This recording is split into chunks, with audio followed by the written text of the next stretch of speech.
ये सत्य घटना है परमात्मा कबीर जी की एक अविश्वसनीय महिमा की, जो उन्होंने लोदी वंश के एक दिल्ली के बादशाह सिकंदर लोदी के साथ की। सिकंदर लोदी दिल्ली के तख्त पर काबिज एक ऐसा बादशाह जो जबरन लोगों का धर्म परिवर्तन कराता था। ये सत्य घटना उस समय की है जब दिल्ली के बादशाह सिकंदर लोदी को जलन का रोग हो जाता है। बादशाह का शरीर जला हुआ दिखाई नहीं दे रहा था, लेकिन पीड़ा इतनी थी कि जैसे शरीर को अग्नि से जला दिया गया हो। इसके लिए पूरे भारतवर्ष के हिंदू और मुस्लिम धर्म के सभी पंडित, काजी, वैद्य, हकीम भी उपचार कर करके थक चुके थे। परमात्मा के विधान में है, जब मनुष्य के पाप कर्म अधिक हो जाते हैं तो कोई भी दवा काम नहीं करती। कुछ ऐसा ही बादशाह के साथ भी हो रहा था। शानदार। अल्लाह के फजल से ये दवा जरूर हमारे जलन के रोग को ठीक कर देगी, इंशाअल्लाह। राजा सिकंदर लोदी ने सभी प्रकार की औषधि सेवन की, बड़े बड़े वैद्य बुला लिए गए, लेकिन बादशाह पर कोई भी औषधि काम नहीं कर रही थी। यहां तक कि सिकंदर लोदी ने उन्हें ठीक करने के बदले मुंह भोला इनाम भी रख दिया था, लेकिन सर्व उपाय निष्फल ही रहे। बादशाह सलामत, अब आपकी तबीयत कैसी है? पीर जी, हमें जरा भी आराम नहीं हुआ। बाहर से नहीं दिखता, लेकिन पीड़ा इतनी अधिक होती है कि जैसे किसी ने हमारे शरीर को जला दिया हो। बादशाह सलामत, हम सभी ने आपको वो हर दवा दी है जो ऐसे रोग में दी जा सकती है। बादशाह सलामत, लगता है ये कोई लाइलाज बीमारी है जिसका ठीक होना नामुमकिन है। गुस्ताखी माफ बादशाह, अगर आपकी इजाजत हो तो हम आपसे कुछ कहना चाहते हैं, क्योंकि हम सबको ये पता है कि आपको ये लाइलाज रोग अल्लाह की मर्जी से हुआ है, तो इसका इलाज भी हम वैद्य नहीं बल्कि कोई पहुंचा हुआ संत फकीर ही कर सकता है। और हम ऐसे ही एक सिद्ध महापुरुष को जानते हैं। कौन है वो? काशी में कबीर नाम के एक महापुरुष हैं। हमने सुना है कि उन्होंने बहुत सारे लोगों के कष्ट दूर किए हैं। उनमें मुर्दे तक को जीवित करने की शक्ति है। बादशाह सलामत, अगर वो रहम कर दें तो ये रोग एक लम्हे में खत्म हो सकता है। मौलवी साहब, आप कैसी बातें कर रहे हैं? इतने बड़े बड़े हकीम और वैद्य जो रोग ठीक नहीं कर सके, वो भला एक कबीर कैसे ठीक कर सकता है? हमें तो लगता है कि अब हमें इस रोग के साथ ही आखिरी दम तक जीना पड़ेगा। अब तो जीने की चाह भी खत्म होती जा रही है। गुस्ताखी माफ करें जहांपना, लेकिन कबीर जी कोई साधारण पीर नहीं है। वो चाहें तो कुछ भी कर सकते हैं। ठीक है, हमारे काशी चलने का बंदोबस्त किया जाए।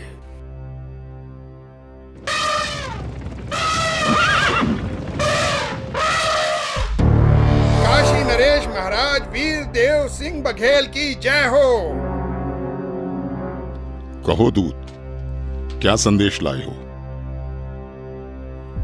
काशी नरेश, बादशाह सिकंदर लोदी इस समय अपने जलन के रोग के कारण बहुत परेशान हैं। उन्हें बताया गया है कि यहाँ कबीर नाम के एक महापुरुष हैं जो बादशाह के जलन के रोग को ठीक कर सकते हैं। इसीलिए बादशाह जल्दी ही काशी पधारने वाले हैं। ठीक है, संदेश भिजवा दीजिए। हमें बादशाह के आने का इंतजार रहेगा। महामंत्री जी, बादशाह के स्वागत की तैयारी की जाए। जी महाराज।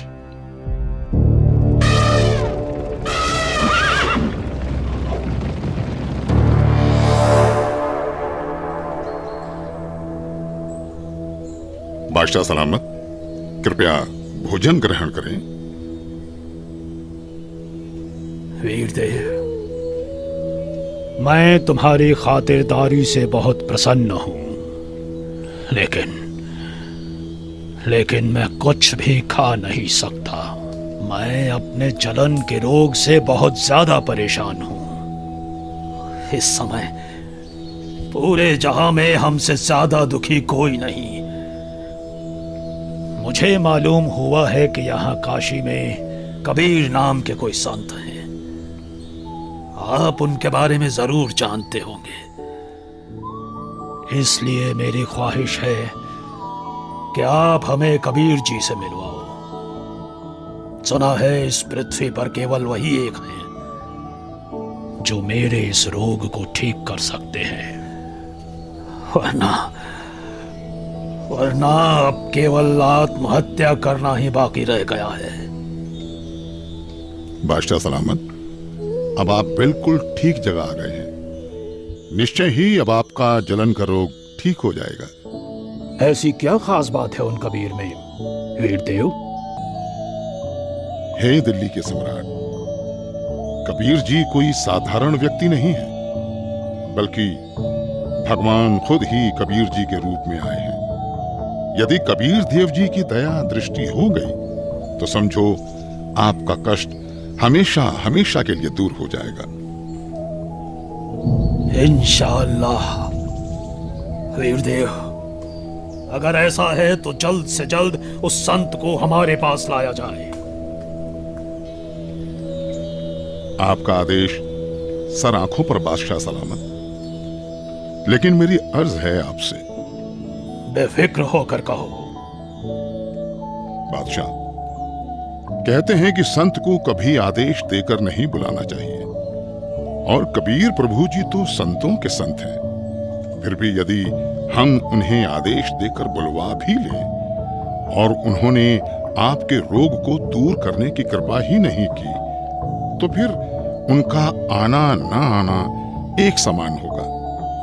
आप दिल्ली के सम्राट हैं, किंतु बादशाह, मेरे हिसाब से कबीर परमेश्वर जी को बुलाने की बजाय खुद चलकर उनके द्वार पर जाना चाहिए, उनके आगे नतमस्तक होना चाहिए। तभी संत प्रसन्न होकर अपनी कृपा बरसाते हैं। इसलिए मेरा अनुरोध है कि हमें खुद ही कबीर प्रभु के पास चलना चाहिए। बाकी आप जैसा आदेश दें।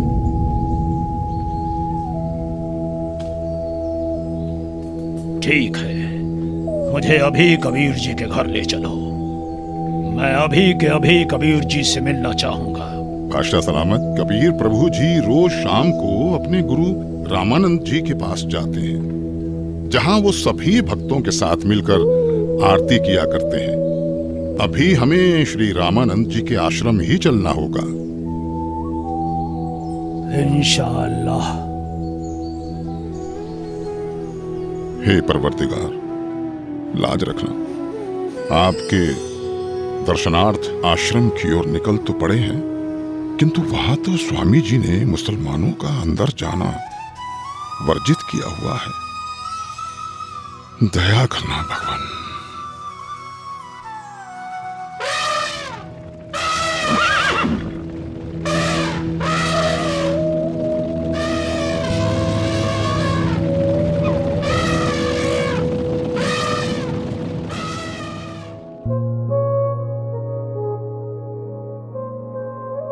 हे भक्त, क्या कबीर जी आ चुके हैं? अभी नहीं आए हैं राजन, आने ही वाले हैं। इस समय वो अवश्य आते हैं। कोई बात नहीं वीरदेव, चलो अंदर आश्रम में बैठकर कुछ देर इंतजार कर लेते हैं। जी बादशाह सलामत। भगत जी, एक बार आप स्वामी रामानंद जी से आज्ञा लेकर आइए कि दिल्ली के बादशाह सिकंदर लोदी आए हैं, आपके दर्शन करना चाहते हैं और कबीर जी से मिलना चाहते हैं। कबीर जी आए तब तक यहां आश्रम में कुछ देर आपके पास बैठना चाहते हैं।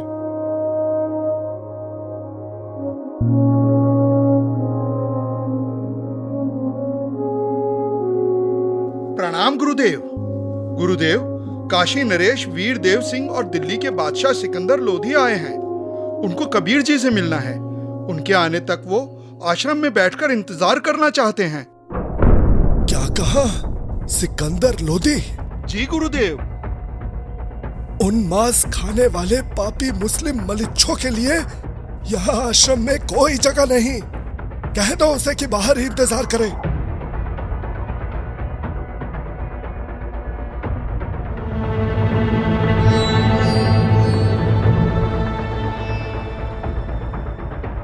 हे राजन, स्वामी जी ने बादशाह को अंदर आने से मना कर दिया है। मुसलमानों का आश्रम में प्रवेश निषेध है। हम मलेच्छ हैं तो कौड़ी का ऋषि अगर हमें ऐसा कह सकता है, दिल्ली के बादशाह को ऐसा कह सकता है, तो आम मुसलमानों को तो न जाने क्या क्या कहता होगा। माफ करें, पर आप अंदर नहीं जा सकते। बादशाह शांत हो जाइए, रुक जाइए। हटो यहां से।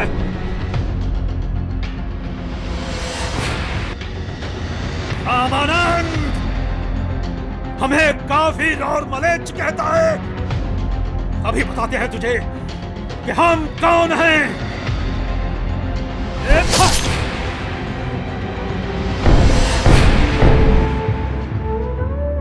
हे कबीर प्रभु, ये क्या किया आपने? अनर्थ हो गया बादशाह सलामत, अनर्थ हो गया।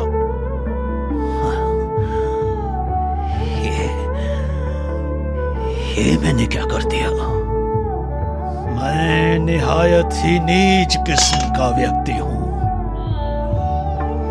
वीरदेव आया था अपना रोग ठीक कराने, और जिसके पास आए उसके गुरु को ही मार दिया।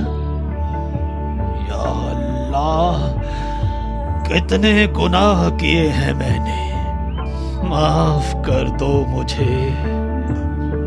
वीरदेव यहां से वापस चलो।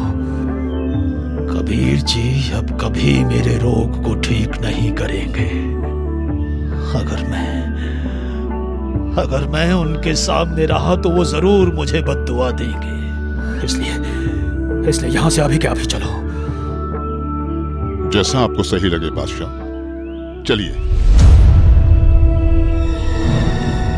कबीर प्रभु जी सामने है बादशाह सलामत।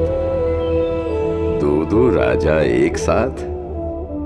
काशी नरेश और दिल्ली के बादशाह का इस गरीब के पास कैसे आना हुआ? कहो, कैसे आगमन हुआ?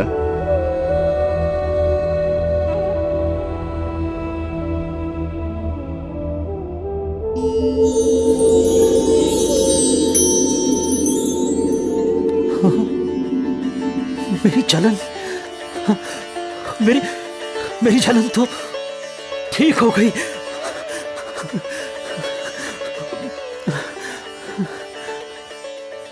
हे अल्लाह की ज़ात, मुझे माफ कर दो। मैं बहुत नीच आत्मा हूं, मैं बहुत पापी हूं। क्या बात है राजन? हे परवरदिगार, जिस उद्देश्य से मैं आया था वो तो आपके आशीर्वाद मात्र से ठीक हो गया।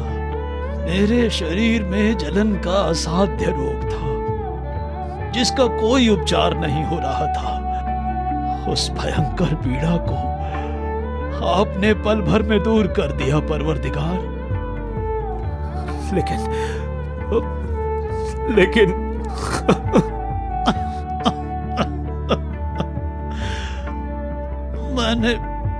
मैंने एक जुल्म कर दिया। मुझे माफ कर दो परवरदिगार, मुझे माफ कर दो। आप इतने दुख से भरे हुए और डरे हुए क्यों हैं? भगवान, हमें माफ कर दो, माफ कर दो मुझे। ठीक है, मैंने माफ किया। नहीं परवरदिगार, आप मुझे माफ नहीं करेंगे। राजन, आप व्यर्थ में व्याकुल ना हो। मैंने आपको माफ कर दिया। बताओ क्या हुआ? मुझसे एक निहायत ही बड़ा अपराध हो गया है। अगर आप उस अपराध को सुनेंगे तो आप मुझसे खफा होकर मुझे बद्दुआ देंगे और मैं फिर से वैसा ही हो जाऊंगा जैसा यहां आया था।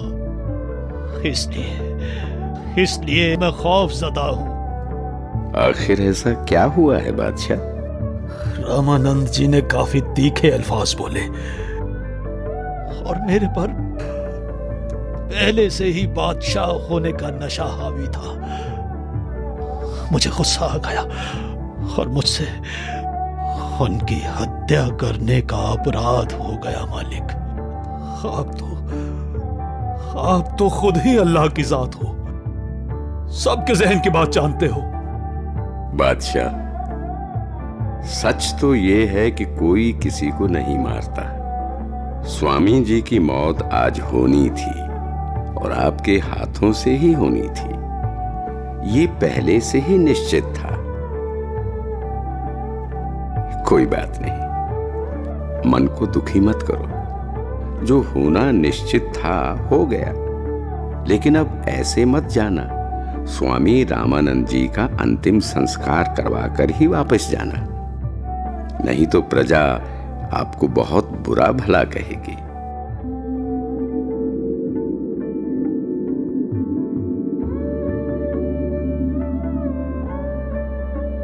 वीरदेव, आज मुझे अल्लाह मिल गए, ऐसे महापुरुष जिनके आशीर्वाद देते ही मैं स्वस्थ हो गया। और मैंने इतना जुल्म किया, फिर भी उन्होंने मुझ पर गुस्सा तक नहीं किया। राजा ने ये क्या किया? अनर्थ हो गया।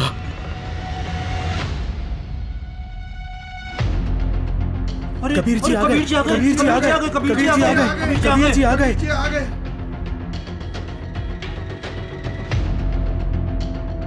हे भगवान, सिकंदर लोधी ने अपने गुरुदेव की हत्या कर दी। अरे नादानो, कोई किसी को नहीं मारता। अपने गुरुदेव के प्रारब्ध में था इनके हाथों मरना। नहीं तो कहां सिकंदर लोधी बादशाह दिल्ली से चलकर यहाँ अपने आश्रम में आए। इनका तो कोई मतलब ही नहीं बनता यहाँ आने का। भक्तों, अपने गुरुदेव जी का संस्कार इन्हीं के हाथों मरने का था। अरे ये तो फिर से आ गया। अब ये क्या करेगा? गुरुदेव, आरती का समय हो गया। आपके सारे भक्त आपकी प्रतीक्षा कर रहे हैं। उठिए गुरुदेव। हे भगवान, हे गुरुदेव, यहाँ आपके बच्चे खड़े हैं।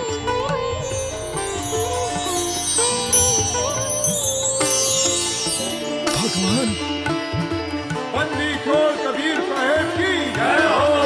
बंदी छोड़ कबीर साहेब की जय हो। हे कबीर देव जी, ये मेरे शरीर के आधे हिस्से से खून और आधे हिस्से से दूध कैसे निकला? क्या राज है इसके पीछे? गुरुदेव, आप तो परम ज्ञानी हो, आपको तो सब पता है। आप तो बस मुझे महिमा देना चाहते हैं, इसलिए आप मुझसे ये प्रश्न कर रहे हैं। गुरुदेव, आपने अपने इस दास कबीर को गुरु मंत्र देकर हिंदुओं से तो छुआछूत की बुराई को दूर कर दिया, लेकिन मुसलमानों से आप अभी भी नफरत करते हैं।